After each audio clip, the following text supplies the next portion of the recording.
So thanks. So let me talk about why I'm talking about PTSD and what my background is in that. So, you know, I jokingly always say MD, PhD, ETC, because I wasted my life on education. Most people, you know, wasted their youth on wine, women, and song. I went to school for too long. I first did a master's in science writing, and then I did a PhD in neuroscience, and I was studying the effects of stress on the brain in terms of aging. So when I joined the military, I talked to people, and basically I was thinking I was going to go work at Bethesda. They had a naval research unit. That was going to be my life. But I was an intern in 2001.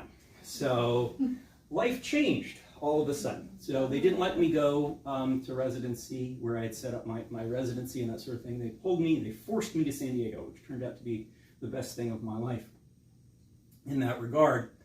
And but all of a sudden we were at war and we were having troops come back, and no one was entirely sure what the heck to do with them. And they said, well, you're an MD, PhD, we don't have that many in the military. Even though you're still in internship and residency, you're going to start doing research programs on post-traumatic stress disorder. And I thought, being sort of the egotistical snot that MD PhDs used to be, or are, that you know, I understand stress on the brain, but very rapidly realized that I did not. That the clinical information for this, and despite that this is something that the military has been dealing with forever, that the military had forgotten a lot about this. So we started doing a lot of research on what already existed on this and what we could do to make it better. So disclaimers I have to give, because I'm videotaping this, that, you know, because I'm doing it in uniform, these are my opinions of things, not official policy on anything. I will be talking about off-label use of medications. The FDA does not sign off on this. Part of the work here was sponsored by the Office of Naval Research, the Naval Bureau of Medicine and Surgery, and by the Department of the Army. I do talk about my my book in the sort of what I learned ended up in that book is at work with PTSD, but I'm not trying to sell you anybody any copies, and all the money goes to military charities, so it's not trying to sell you anything. And again, as with my previous lecture, I do not claim to be the smartest person in the room, just the person sitting next to him. So if you do have other things about post-traumatic stress disorder based on your own experiences that you want to add, please definitely do that. So the first thing in talking about any subject is you have to talk about what it is, right? And, you know, this is one of those things that, so I was at Hopkins for a long time, and the chair at that time didn't believe in PTSD and talked about it as a newfangled diagnosis. I talked about this is actually way older than Freud. This is one of the psychiatric conditions that's been described in the literature going back at least to Achilles. So, and then probably Achilles wasn't the first case. It was that's as far back as we have stories of anything. The first written account I can find of anything where it seems like that they were actually describing it is the Spartans called it the trembler.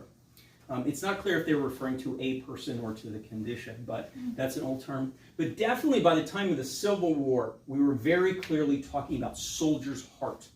The idea that people who came back from war seem to have these physiological changes, rapid heart rate, sweating, that sort of thing, be particularly jumpy. And around the same time, we discovered, though it was forgotten for years, that there was the identical condition that was associated with trauma not associated with war, and that was railway spine. Because around the same time as the Civil War, just after it, railways were first sort of spreading across the world, and they weren't very well done yet. A lot of them blew up and had problems, and there were a lot of these people who seemed very shaky or complained of back problems and that sort of thing out of that. Now, where we get most of our information about clinical stuff really, though, came out of World War I. And I think most of us are probably familiar with the term shell shock. And it's interesting, they really thought it was the effect of the concussive blast that was doing that. But that idea turned out to be wrong, because we saw that people who weren't blasted still ended up with the same symptoms. And the Germans had, thought it was something to do with homesickness. Or nostalgia for home. So it was described in two different opposite ends of the trenches, but really the same condition. By the time World War II came around, we renamed it combat fatigue. And then when DSM-1 came out, it was called gross stress reaction. It disappeared from DSM-2. We keep remembering it and forgetting it. And then what came in DSM-3 and where it was defined in sort of the really modern sense was out of Vietnam syndrome. So again, we were thinking about this as a war thing. But it was formerly called Posttraumatic Stress Disorder in 1984 in DSM-3. So, but it's also been just descriptively described. I love the descriptions for World War I. They're just some beautiful, there's a lot of great war poetry from World War I. Horrible, horrible war, probably the worst thing in history in a lot of the thinking.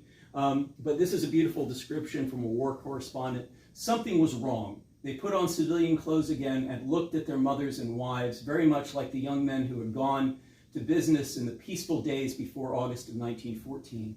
But they had not come back the same men. Something had altered in them.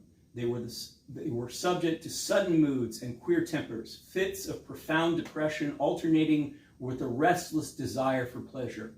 Many were easily moved to passion where they lost control of themselves. Many were bitter in their speech, violent in their opinion, frightening. Beautiful description of post-traumatic stress disorder. Now, one of the things about this, again, it was described in terms of war at that time. And initially, again, they thought it was directly related to blasts, which is, interestingly, something we will rediscover in Iraq and Afghanistan, how these are actually probably related. But in every edition of DSM, the thing that we have changed, we've often described the same symptoms, but we can't decide what causes it. So what's called the A criteria. So, it's been described as an experience outside the regular human condition. And then they changed it to, no, it must be a threat to life, limb, or bodily integrity. And they said, no, you got to have fear, helplessness, and horror. That must be the thing that caused it. This must have been something that caused horror. And then in DSM-5, we realized, no, there were lots of soldiers who didn't report that specifically, but still ended up with these symptoms. So the current A criteria is that they were threatened with death, actual or threatened serious injury, or actual or threatened sexual violence. They had to have direct exposure, witness the trauma, learn about it, someone who was close to them, or indirect exposures to adverse details. Like for us as therapists, we talk about secondary PTSD from working with trauma patients. In DSM-5-TR, the one new addition they've made, they can't go a DSM without changing something, is they specifically disqualified electronic media unless it's work-related. I personally worked with drone pilots who very clearly had PTSD from being drone pilots. But, again, we keep changing the A criteria. My own personal opinion of this, by the way, in terms of the trauma that caused PTSD, is that it seems to be the thing that you weren't ready for, no matter what it was. And I saw this in my own deployment to Iraq. I didn't end up with PTSD. I was very lucky and all that sort of thing. But I knew when I was there, I'm a physician, and I really did not like getting shot at. That freaked me out. The artillery and the Marines would laugh at me and just were having a high old time with that. That's what they came there ready to do.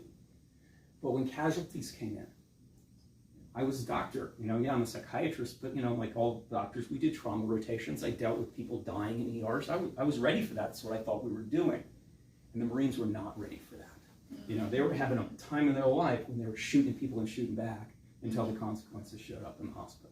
So I think that that's my own personal opinion, again, not that of the DoD or of DSM, is that it seems to be things that you're just not ready with, that you cannot talk about, that you cannot laugh about, or seem to be the things that end up causing PTSD. But again, expect that to refine. So when it comes to trauma, this concept that which does not destroy us makes us stronger is clearly wrong.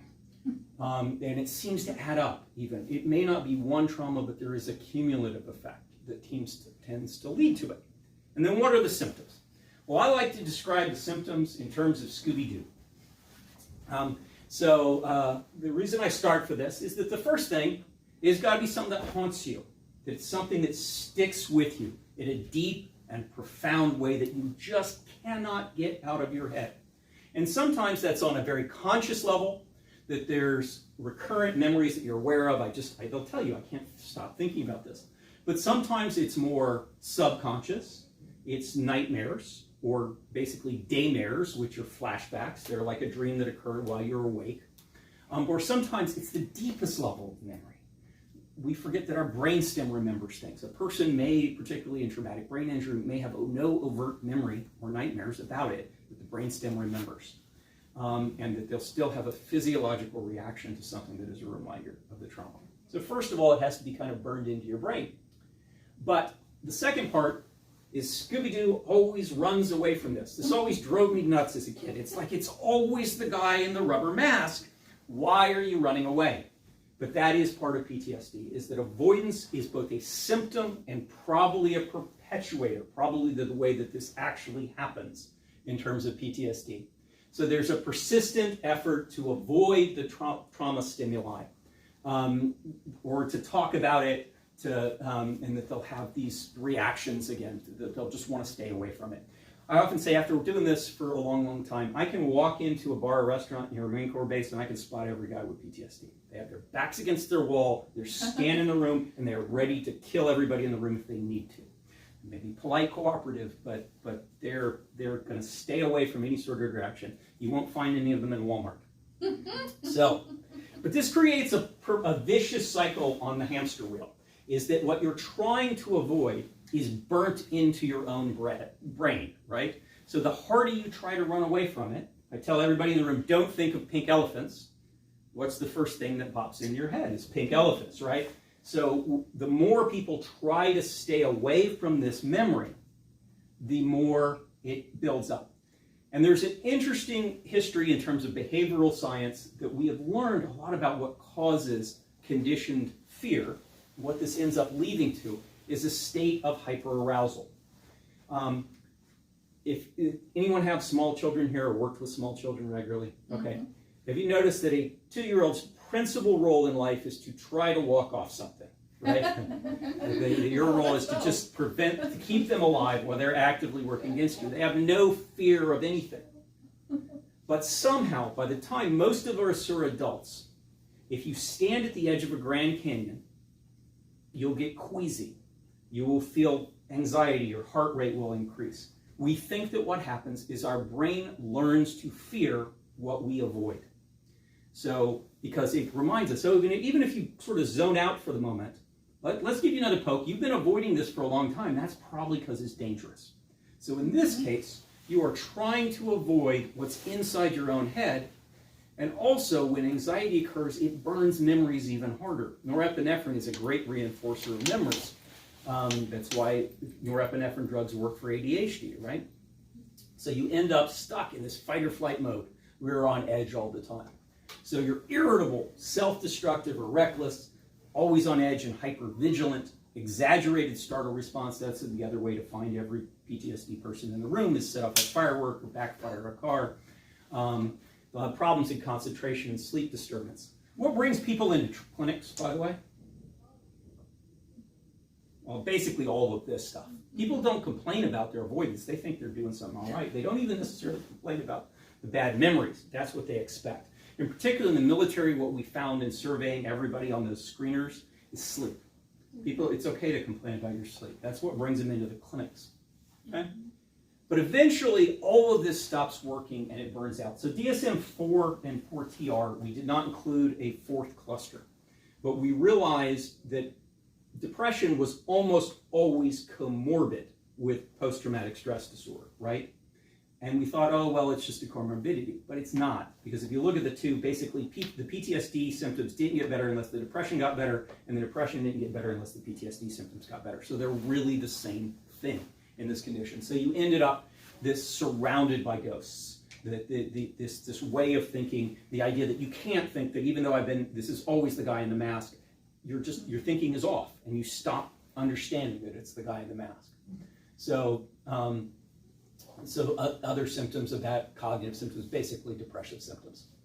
So in looking at the diagnosis, we also look at exclusions and modifications. Of course, everything in DSM says that it's not better explained by another diagnosis, right? Either substance or anything like that. Particularly, again, blast becomes an issue.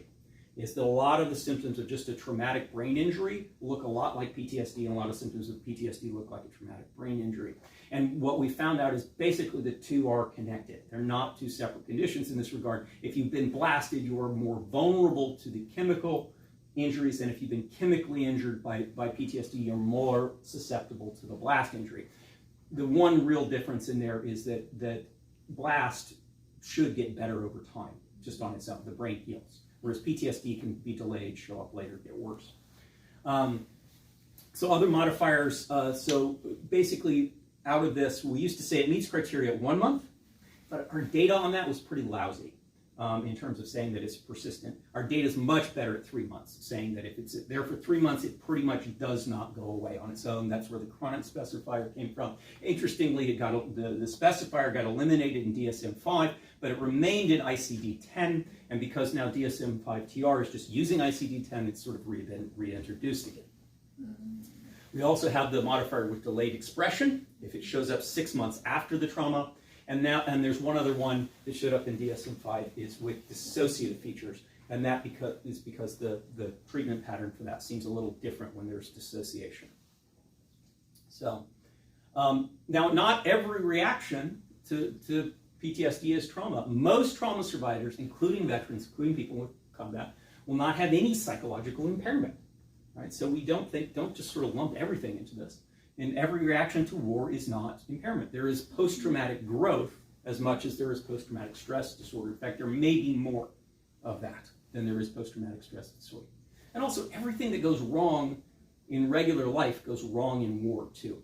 Actually, when I was an intern before the war, I was talking to a guy who had been in the original Gulf Storm thing. And he had gone out as a surgeon, and they'd gone out with all these trauma kits and forgot that people have appendicitis in there, and then we're suddenly like, oh crap, we weren't sort of packed for that. And it's the same thing here, is out in the war zone, if we were in combat, we saw PTSD, but if we weren't, things were dead quiet. We saw Dear Jane letters, Dear John letters, I hate my first sergeant, all those sort of things, and that can sort of get confused with all this. And reactions to war may vary, as in everything in DSM. This is pretty inexact. If you have symptoms but you're not impaired, it's technically post-traumatic stress, but it's not post-traumatic stress disorder. That's the other key component, is you have to have impairment for that to be. But be aware that not everyone is aware of the problem that's going on. These people are oblivious to the shark behind them. And a lot of people will say, especially our service members, will say, no, I'm fine. You beat your wife, you got drunk last week, you just screamed at me for 35 minutes because I commented that I liked the color of your shoes. There might be more going on than you think in that regard. So, and there are other actual trauma-related disorders that we've been talking about. So, of course, in DSM-5, we introduced the adjustment disorder with traumatic features, which is basically not meaningful criteria. Reactive attachment disorder is a particular thing that happens in very, very early childhood trauma. Of course, borderline personality disorder, this is controversial about whether this is actually a trauma disorder, and we were just talking about that a little bit earlier, that it's not any more really fixed than any other condition. Not everyone believes this. In San Diego, there's a researcher, he passed now, but called Kiskell, who's a big bipolar guy, and he believed everything was basically bipolar, including borderline. So it's a little controversial, but it does clearly seem to be related to trauma. Traumatic grief is, again, a new diagnosis in DSM-5-TR. And then, of course, there's possibly everything. I mean, I've never met anything that trauma doesn't make worse, from a common cold to definitely all the psychiatric conditions. So these are all related. So why does any of this matter?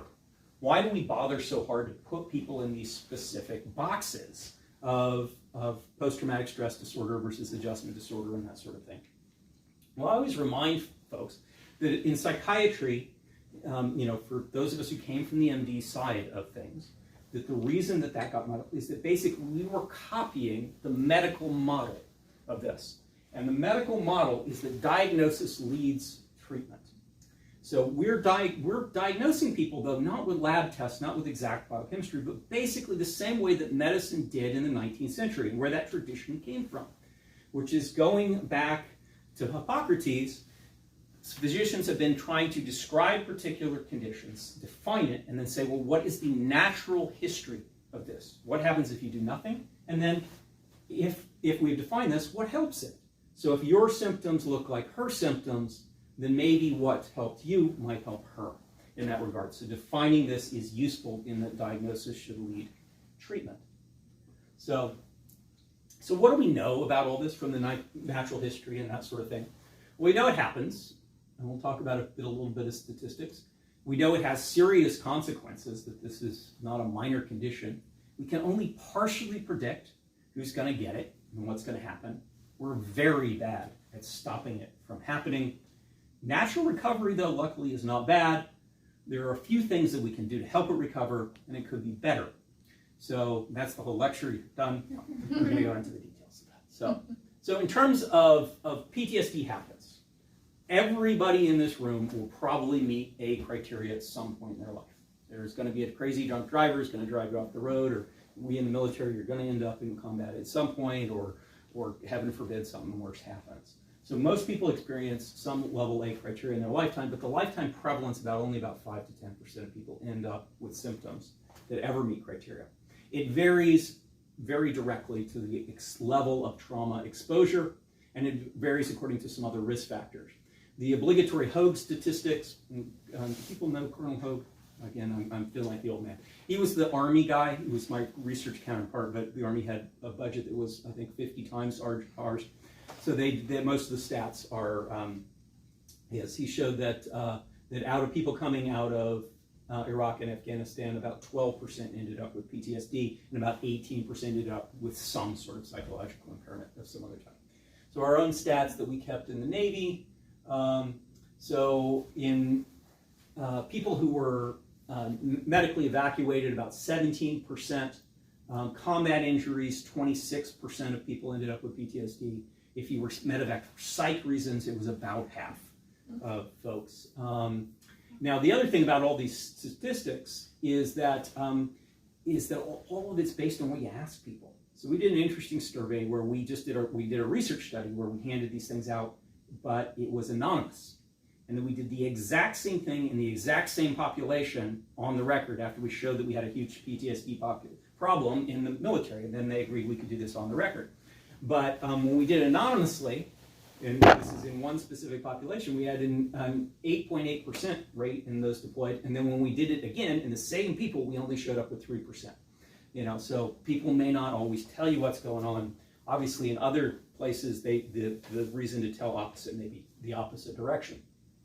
But also, again, we did see this very direct relationship between the amount of combat and your risk of PTSD, anxiety, and other conditions. And by the way, this curve pretty much replicates exactly what they saw in the Battle of the Somme way back in World War I, which is that there is a linear relationship behind how long you leave somebody in combat and their post-traumatic stress disorder. But of course, the other thing we discovered along the way, again, we changed it from Vietnam syndrome to post-traumatic stress disorder because we discovered that things other than trauma really cause this. And in one particular person in particular, Edna Foa was really responsible for that shift. Was also one of the people who really showed that helped in a particular population, which is the thing that is most likely to lead to PTSD, more so than war. What do you think that is? If you were to have one bad thing happen to you in the United States, it's culturally dependent. But in the United States, if you were to have one bad thing that is likely to lead to PTSD, what do you think it would be? Sexual assault, right? And actually, interestingly, it's most so in male sexual assault. Because again, in terms of that, it's the thing that we can't talk about, that we can't accept, that can never be funny, right? Mm-hmm. And no one's supposed to get raped. And there's all that issue about, is it my fault? But again, on male, there's particular issues of stigma around this, because sometimes people want to say, oh, women are more likely. No, it's not that. It's that type of trauma is worse when you can't talk about it, and it's embarrassing and awful and humiliating in that regard. And by the way, in regards to the military, this is always a statistic that kind of blew my mind, is that if you're a woman in the military, you're 4 times as likely to be sexually assaulted as a man. What is the ratio of men to women in the military? 20% to 20. Yeah, exactly. So there are actually more men in the military who've been sexually assaulted, male-on-male sexual assault, than there are male-on-female sexual assaults.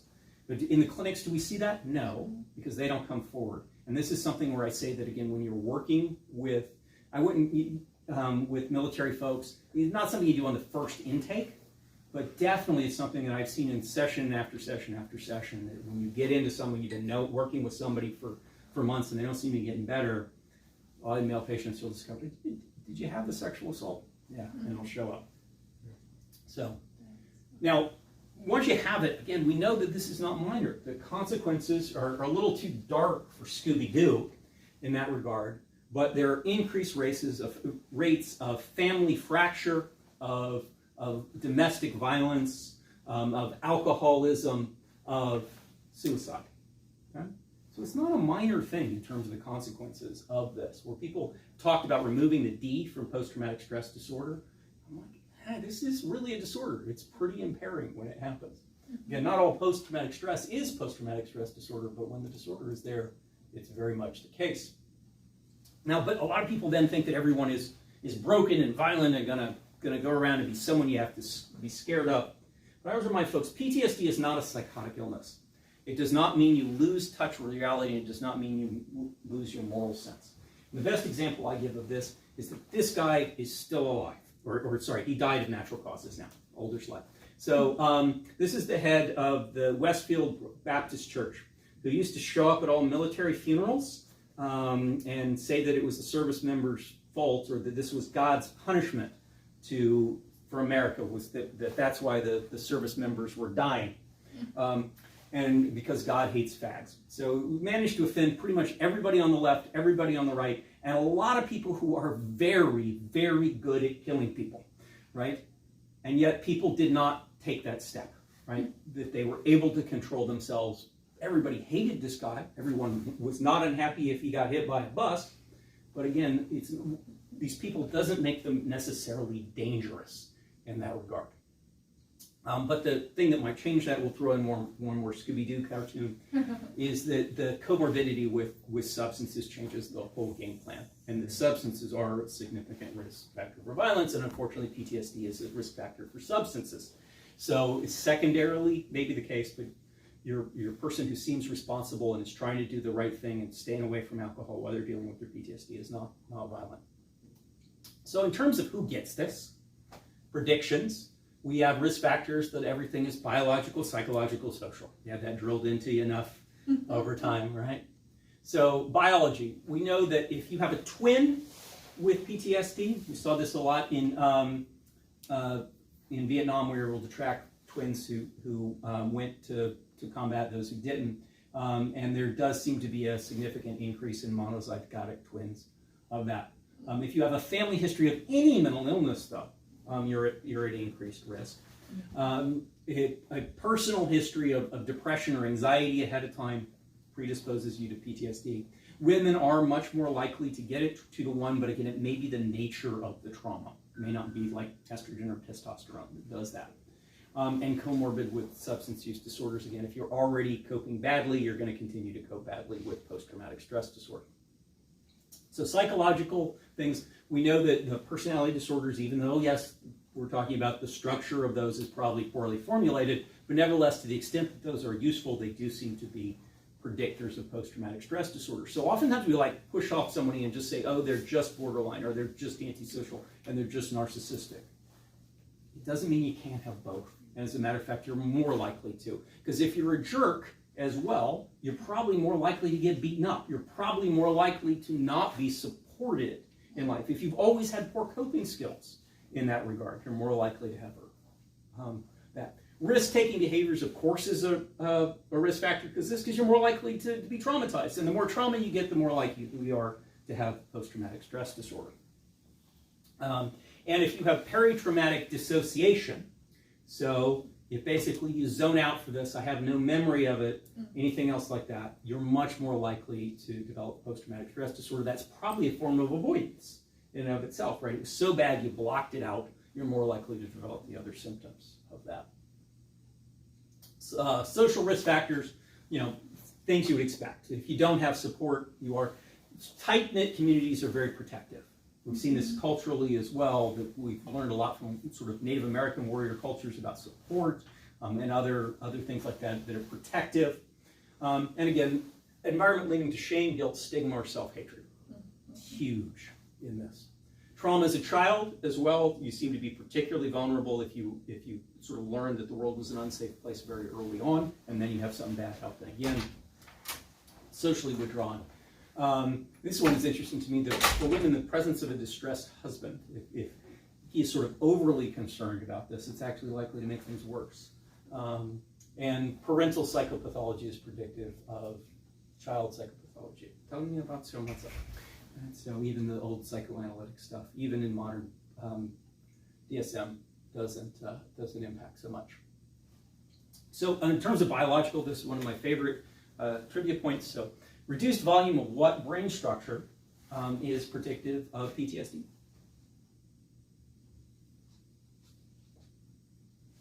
I'll tell you, it's the hippocampus. Because this was interesting. So again, I came out of, before I was doing PTSD work, I was doing the effects of stress on the brain. I was a disciple of Robert Sapolsky, if you know him, showing basically that glucocorticoids fry this section of the brain. And it's like, oh yes, we have it figured out. What happens is glucocorticoids are damaging the hippocampus, because we know that happens. Glucocorticoids are a stress hormone. This is causing post-traumatic stress disorder. And then they did a twin study. Whoops, I guess I didn't have a slide on that one here. But the problem is they did a twin study, and it turns out that the hippocampus was small even in the twins of people who didn't have PTSD. So it seems to be both, yes, stress damages the brain, but having a brain that is structured in that particular way is also predisposing. So chicken, egg can be hard to sort out sometimes. All right. But anyway, in all this, we try to predict who's going to end up getting it. But what do we do about it? How do we try to prevent this? We know somebody's been traumatized. They just come in, they were in a horrible accident, they were shot, they were sexually assaulted, something terrible happened. What can you do? We know there's a problem. What do we do? So, treatment at the front. The history of this, again, largely goes back to World War I, where we really do anything about it. The Spartans executed people, so there wasn't really much of a treatment history on that. Actually, both the English and the Germans tried that method too, executing people for cowardice. But in terms of evidence-based medicine in foxholes, it's hard to keep track of stuff. But again, we did have a lot of stuff. I keep going back to the Battle of the Somme, because this is where was the first real vivid descriptions of this and attempts at it, because it was the first large-scale use of artillery in history. 3 million shells fired on the first day of battle. Think about that. There's never been artillery combat and 3 million shells in one day. So there were almost 20,000 British dead the first day. Think about that in terms of our casualties in Iraq and Afghanistan. And there were 1 million casualties in the whole battle. Million. But 50% of those turned out to be psychiatric. So, and that's why there suddenly was like, we need to fix this problem. We just lost half of our army, to psychiatric casualties. So, as I said earlier, initially, they just executed people for cowardice. Great shame on Great Britain that the 386 British soldiers were executed for cowardice, for showing symptoms and being unable to return to combat. The Germans tried to shock people. In that also failed. Then there was a more compassionate idea, is that we would return people home. Freud was alive by now, right? So they said, okay, well, there's these newfangled psychiatrists out there. Let's support people. Let's do the opposite. Let's send them home. And they didn't do any better. Nobody got better. So America, our intervention will come in, and we're just going to stop it from happening. So again, my alma mater was involved a lot of this, where they came up with these screening tests, including a lot of the development of the IQ test around this, where they were going to screen out the people who were going to break and just only send the tough Americans there. Didn't work either. So we had just as high a rate of PTSD as the French and the English. But then somebody came along with sort of naturally observing and came up with what became known as the PIES approach. Do people still learn this in the military? So proximity, immediacy, simplicity. So the idea is that you treat at the front. That when you sent people home, they just sort of entrenched their trauma and were avoiding it and got worse. So you treat it at the front. You treat it immediately. So you don't like see, when you see them start to get broken, you pull them out. And that's where the name, by the way, combat fatigue came in, is that they started treating this more like fatigue, removing people immediately, just give them a little break. Expectancy, tell them that they're going to get better. So that this is a normal reaction to things. Hope is a very powerful medicine. So that ended up being a huge part of the treatment. And simplicity. You didn't need in detail, tell me about your mother's psychotherapy. 3 hots in a cot, and you're back to the battle. Never let the soldier out of the sound of gunfire, just encourage them to get back. This was later referred into the biceps thing, just because the military loves longer acronyms. This is the one that I was actually taught. Brevity, immediacy, centrality of contact. They added that part. Instead of passing people off, you had the one provider at the front, so you had somebody to trust. Expectancy, practicity, simplicity. So not that much different, really, that we like longer acronyms. That's the military. By the way, as soon as I get out and retired, I'm going to keep the email strings, and I'm going to send an email on April 1st that is nothing but unintelligible acronyms, and see how long it takes someone to admit that they don't know what they mean, because we have too many of them. So this idea came along, and it was incredibly successful. It cut the impairment rate in World War II by about half. But each time we forgot about it, and then we seemed to have to relearn it. So what was the first conflict in which these were applied at the beginning of the war, or we actually remembered? Anyone want to guess? Vietnam. Mm-hmm. And in terms of initial things, we did really well. It had the lowest psychiatric casualty rate of any U.S. war in history. Is that what we think about Vietnam, as having low psychiatric casualty rate? But initially it was. So this was very good at creating a stable system for keeping soldiers in combat. Though it's unclear whether it was because we were able to keep them in combat and therefore they were more traumatized, or because realistically we just put things off and we weren't really doing long-term goals. But realistically, the rates in Vietnam were just as bad. This is a great book on this, by the way, War of Nerves, if you ever want to read just on the history of it, about how we kept learning it, forgetting it, learning it, forgetting it. It's a beautiful book.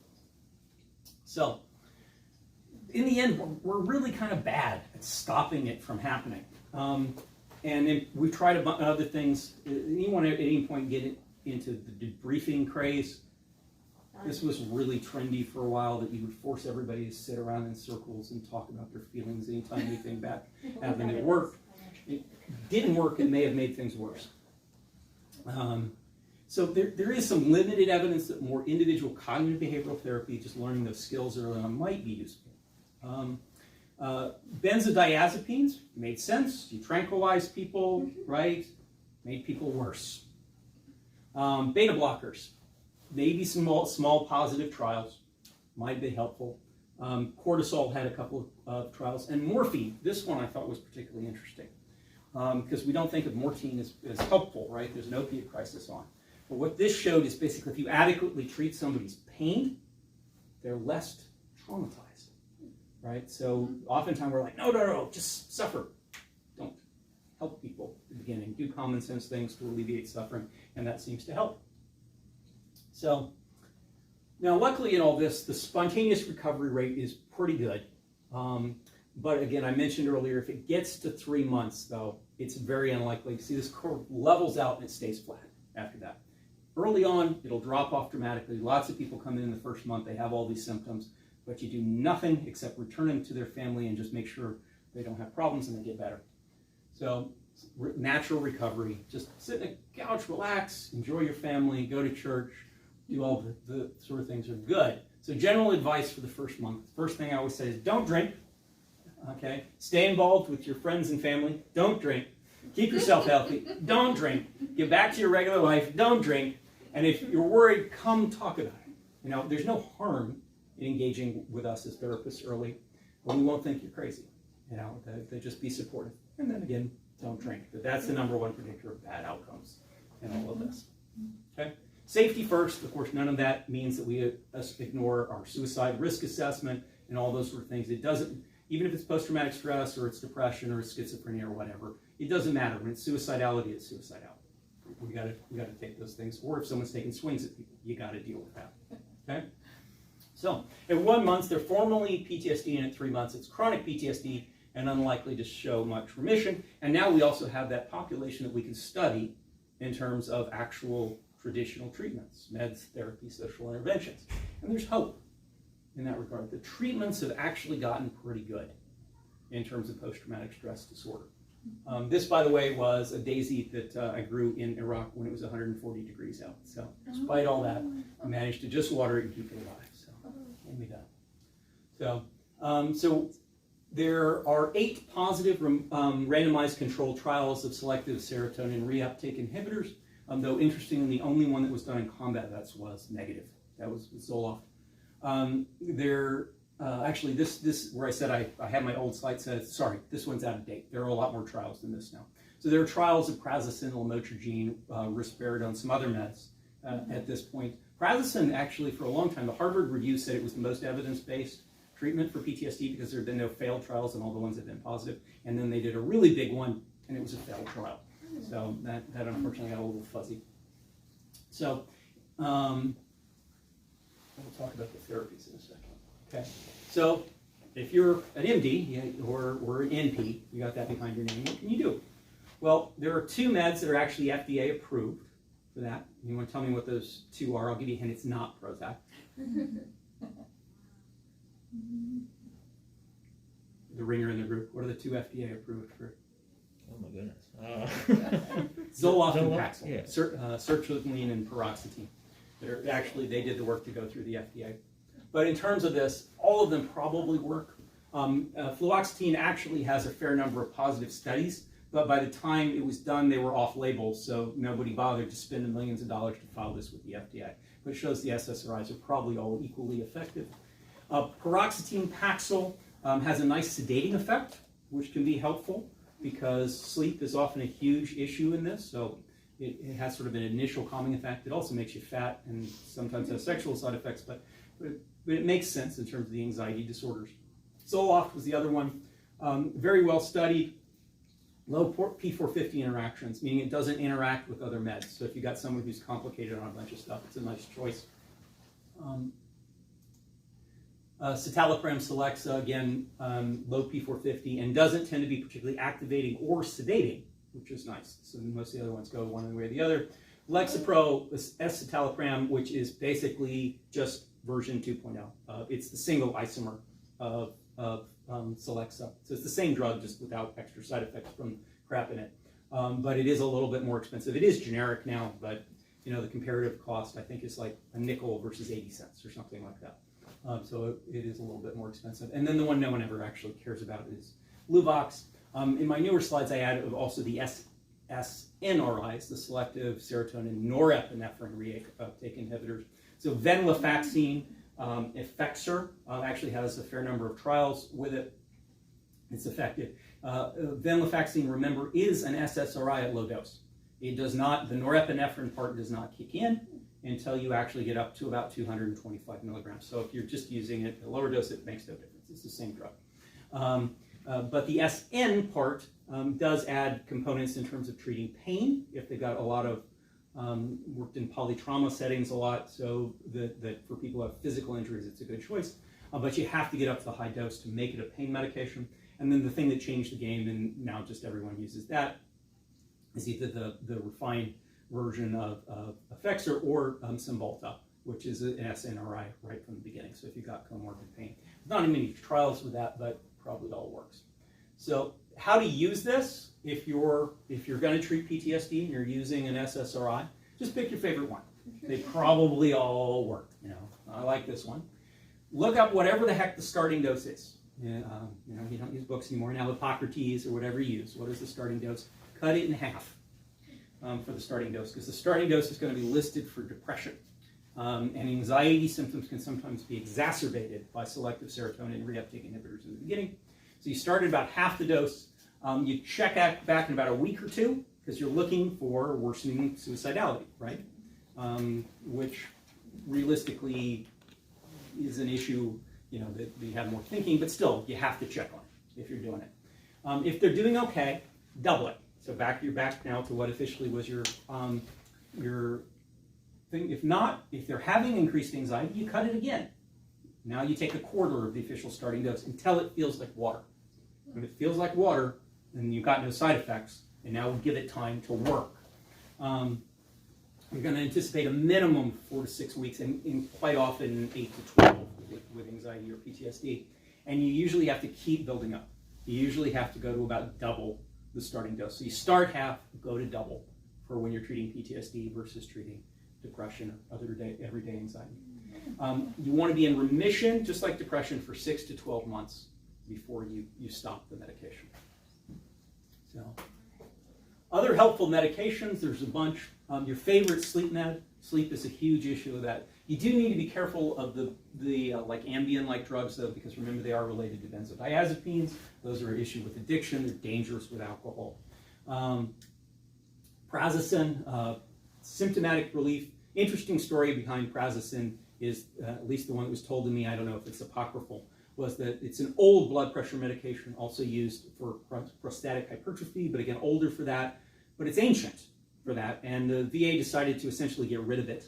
And a bunch of veterans complained, and said, why? We've got better blood pressure meds. And he goes, yeah, but I've had nightmares for years, and when you put me on this blood pressure med, my nightmares went away. And so someone said, I bet that could be useful. Again, the big RCT was interestingly negative, but I personally found this to be a very reliable medication. But it also is chronically underdosed. So the average effective dose for men is between 9 and 12 milligrams. Women respond to much lower doses, but I will see this all the time where somebody is like, well, they tried Prasasin, I'm on 1 or 2 milligrams and I'm still having nightmares. Of course you are. You're on a weenie dose, but you have to start that low because it's a blood pressure medication. It's going to drop your blood pressure, you'll get dizzy, you'll fall down unless you build it up slowly over time. So you can start it like you do, like the internal medicine docs would do. You can split it up into 3 times a day and just allow somebody to build tolerance as you go up, or you can just inch it up 1 milligram at a time at night until they're not dizzy. So Remeron, a unique antidepressant, when you're looking for a sleep aid that may enhance the effects of selective serotonin reuptake inhibitors, it can be nice. You do get fat on that one. Seroquel was used for a ton, and I really bugs me of all the studies that I did not get funded. This one drove me crazy that we couldn't get a study of this versus just other sleeping aids, because for a while it was the single largest expense in the VA in terms of drug costs. That they were using a ton of it back when it was on brand. It was incredibly expensive, and they were handing it out to everybody for sleep because it's a very effective sleep aid. It has some nice mood stabilizing properties. We never really proved is it better than any other sleep aid, but it's definitely used. I mentioned ketamine the other day, so for depression, it's sort of miraculous. With PTSD, you have to be really careful with it, though, because it's a dissociative anesthetic, right? And so, and we would see this just when it was used as anesthesia. You see somebody come out of anesthesia and they take a swing at you, it's a pretty good chance they have PTSD. And so that dissociative phase can be really tricky. But luckily, when you're using it for PTSD, you can use it at massively lower doses, so you should not be putting them in dissociation. But if you do, be careful. Benzos, again, the formal trials are negative, but most people who've done this said they can realistically be useful in some circumstances. So there are people who are sort of religiously against benzodiazepines. I think that is a mistake. I think they can be helpful. But again, if you're using benzos, period, but particularly in post-traumatic stress disorder, you really, really, really should know what you're talking about. And more than I can cover in one lecture in terms of all the issues. Because again, the formal studies say that it may make things worse. But overall, the medications do seem to be helpful. The head-to-head trial that was done of prolonged exposure versus SSRIs, largely in sexual assault victims, showed that basically they were equally effective. But that seems to be in sexual assault victims in particular, which for single trauma events are much easier to treat. So therapy, in my personal experience, is vastly more powerful than medications in combat vets and people who had multiple traumas, or complex PTSD period, people who had multiple traumas. So, but in terms of therapy working, the VA did a beautiful job of proving that lots of forms of therapy don't work. For years, what we did, we put everybody in circles and we talked about things, and nobody got better, right? Just as what happened in World War I when we sent people back to the Freudian therapist, nobody got better. But particular forms of therapy work, people always want to make a name for themselves. They come up with a gazillion forms of therapy, energy field therapy, hokey pokey therapy, I don't know, all these different ones. But in terms of the ones that are actually been reviewed in large studies, there are essentially three, though some people have been more strict. The National Institutes for Clinical Excellence, the British allow for I think these three methods, but like the Institute of Medicine said only prolonged exposure, but that was largely not because it was better, but because the studies were better. Okay? So the methods that have generally been proven are exposure therapies. And by the way, so Edna Foa invented prolonged exposure therapy. She did not invent exposure therapy. She herself used to work with her a lot, would say that she learned it from her mentor for treating other conditions and then just adapted it to post-traumatic stress disorder. Cognitive processing therapy, which formerly, when I learned it, was cognitive behavioral therapy for PTSD and then got renamed cognitive processing therapy. I saw somebody who was getting that now. So as the therapists in the room, are you all trained in cognitive processing therapy these days? Yeah, very effective. As you know, a lot of writing, which is nice because it allows that cognitive portion of the brain to engage as opposed to prolonged exposure. It can be a little bit more of a gut punch. And then eye movement desensitization or processing. There's a lot of new data on acceptance and commitment therapy, but the jury's still kind of out on that one. So in terms of prolonged exposure, basically I say that this is how exposure therapy started. Professor Gallagher's and his controversial technique of simultaneously confronting the fear of heights, snakes, and the dark at the same time is that you just hang somebody out the window in a phone booth filled with snakes in the dark. And as cruel and awful as this seems, it works. So what we've shown is that fear burns itself out. So where I talked about we learn what to be afraid of by what we avoid. But the opposite is also true. I presume no one up here grew up in a cliff-dwelling community or working as a skyscraper worker, right? Okay, I didn't either. I still get queasy at the edge of the Grand Canyon. A little bit, but I love heights in general. I'm a pilot, that sort of thing. And what we've seen is people who do that more regularly, though, there is no fear of heights in cliff-dwelling communities. There is no physiological reaction to heights in those people who are like that famous photo of everybody hanging out on that girder on the Empire State Building, is if you do this stuff regularly, it will burn itself out. The SEALs show this in drown-proofing. Has anyone ever seen drown-proofing? So basically, you tie somebody up, you throw them in a pool, until they gag on water, and then you rescue them at the last minute with a respirator. And what this does is it desensitizes the natural panic from being underwater. You do this often enough, and somebody learns as much as, physiologically, yeah, I'm underwater. In fact, you can get water all the way to the back of your throat, which to me would definitely cause panic. But if you do this enough, you learn, you react to it. The SEALs can sit there underwater, they can go up with water and go, I need to probably do something about that, because they've been deconditioned to that fear. And you can decondition the traumatic fear that's been learned. So in prolonged exposure, it's basically tell me the story, say it again, say it again, say it again. Officially, the studies show it's about equal dropout rate. I'm not sure I believe that. Patients freaking hate this. And therapists hate it because it goes against everything we think of as a therapist. We want to love this person and support them and not do something that makes them distressed. So it's hard to do, but it freaking works. And it may work faster than anything else. It's definitely more evidence-based than anything else. It's an incredibly effective technique if you can push through it. So I guess I dropped the one on, lost the slides on cognitive processing therapy, which again allows you to be more cognitive about it, allows you to write this stuff out, give you a little bit of distance in that regard, and has actually been shown to be more effective, by the way, if you have dissociative type post-traumatic stress disorder. Because in PTSD, in exposure therapy, if you have dissociation, as you have them tell the story, they may just zone out and they don't get anything from it. Whereas to write things down, you have to engage that cognitive portion of your brain. So it may be more effective in dissociative type, but is equally effective in general, might be a little slower.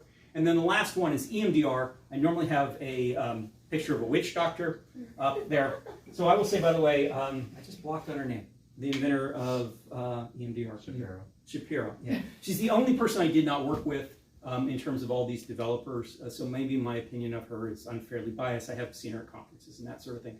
But my general impression is that she's a quack who got lucky. Because her story is that she was sort of walking in the park and felt her eyes go back and forth and felt better from it, and then developed that into a method. Well, there have been plenty of studies now that have shown that you don't have to do the eye movements. It's just exposure. Yeah, it's just exposure, but it's not. It's not just exposure, because if you had come to Edna Foa with this idea beforehand, she said it wouldn't work. And the reason she would say it wasn't work is that we thought that for desensitization to happen, it had to be prolonged and continuous.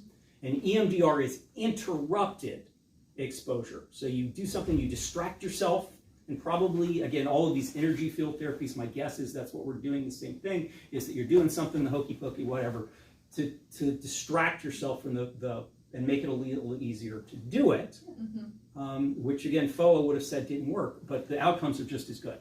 It's a very, despite being voodoo, it is voodoo that works. So you don't have to pay for the course, by the way, and all that gets certified, because just use the methods, and it still works just as well. I did the course, but yeah, whatever. You can do it. It's not bad, though, because it is nicer for patients to have that interruption. And don't force them into one. You know, as a researcher, again, being an arrogant snot, when I started out, I was like, these are the evidence-based methods, you must use them, you know, expect my authority, you know, do that. Realistically, different things work for different people. And if you find something new or different or whatever that does work, try it. And I was very blessed to be able to be involved in a lot of research studies for this stuff. Now, a lot of developers hate me because of this, because I'm the person who say it doesn't work better than other stuff. That has been the theme of my entire research career, is that we did a big one. This is the one, to the extent that we got on national news all the time, was for virtual reality treatment for PTSD, and it was very effective. But then we did a head-to-head study, and it's no more effective than doing it with just a still image of looking at somebody with it. Attention retraining. Basically just teaching the brain to not focus on the trauma. Small effect size, but can be, for something that somebody can just do at home, you know, over a computer, can be helpful. Transcranial magnetic stimulation, a lot of cool studies with this. We know, we've done for decades, you know, that the 90s was the year of the brain, right? We were supposed to solve all brain issues in the 90s. But we didn't do any treatments out of those, but we gathered a ton of data about where the structures are and things that are wrong, but we couldn't do anything about it. The cool thing about TMS is you can. If you see an abnormality on fMRI, you can target it specifically. So again, it hasn't seemed to be really more effective than the other treatments so far, but it gives us another option. And then the other one that's sort of the hot thing that I've been involved with lately is Steli ganglion block. Which when I first reviewed this grant, I thought it was the craziest thing I ever heard, that you put a needle in somebody's neck, great big needle in somebody's neck, and you have to do this under X-ray fluoroscopy or ultrasound, because there's a lot of really vital structures in there, and you hit this little cluster of nerves in the neck called the stellate ganglion, which normally controls sympathetic outflow to the upper limb and face. It's used traditionally as a treatment for reflex sympathetic dystrophy, pain syndromes along here, and it lowers sympathetic output to there. But there was a case report going back to the 1950s of psychiatric improvement with it. And there's a guy in Chicago who was using it to treat hot flashes, weirdly enough, because again, it lowers sympathetic output, and found that it helped PTSD patients, and then really perpetuate that. Lipoff is his name.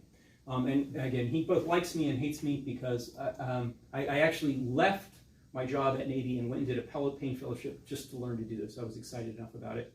And then we did the study, and our study was negative. But then a bigger, better study came out, and it was positive. And despite my own study, I still believe that it works in certain individuals. When it does work, it is miraculous.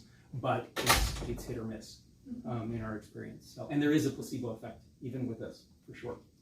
So there are lots of new options out there in terms of this. And results may vary with all of these. You know, that there is no magic bullet for this, but there are lots of different options, again, different forms of therapy, different medications, these new cool toys, Steli, Ganglion block if you have access to it, transcranial magnetic stimulation if you have access to it. But don't feel because you can't get those one things, you know, well, there's nothing we can do. We've run out of options. There's always something out there. As people do get better. Anybody know who this is? Zamperini. Yeah. Okay, so they made, first of all, he wrote a book. So I read his biography, which was amazing, and then they made a movie about it. So I was very, very blessed to meet him. Again, early on being a PTSD guy, I got to meet and treat some amazing people that they made movies about and they wrote books about. Of course, I can't talk about them because they were my patients, right? But him I can talk about because the only way I met him was that they were filming the movie in San Diego.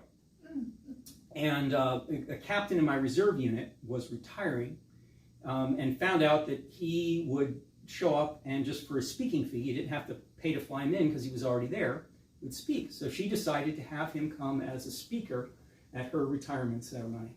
And damn, this man is amazing. So if people don't know his story, it's probably the longest open water survival of anyone ever. His plane went down in the Pacific, but then after surviving that, where his colleagues did not, ended up in a horrific Japanese prisoner of war camp. Yes. And was beaten and singled out because he was famous. He was on track to break basically all the world records for running at the time. He was sort of a super athlete. So he had this horrific experience. But you know, they called the movie Unbroken, which I think is a mistake because the movie distorts things more than the book, and the book distorts things from what we met him in person. He was not unbroken. He was broken.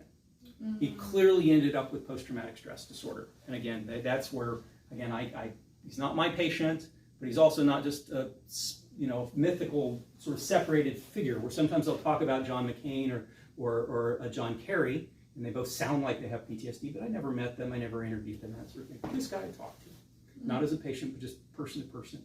And this is somebody who was broken and who came back. And who put his life right. Now, in his case, he attributed it to his faith. You know, that's what saved him. Though he did point out, by the way, in there that it's not described in the book that he still had nightmares even when we met it. So not everything went away. It was just that. But he was still someone who was surrounded by his family, was surrounded by love, had done all these amazing things in his life. So people do get better. People do amazing things. They find different paths there. But there are ways that we can help them in that regard. So there is hope. So that's my whole lecture. So if anyone has any questions for an out-of-focus group that want to talk about afterwards. I'm sorry I didn't talk about borderline and I'll keep going. But I think that is something that's still out there. Again, even though we're not seeing combat, there's a lot of trauma in the world. And then once you start seeing it, you'll see it everywhere. So.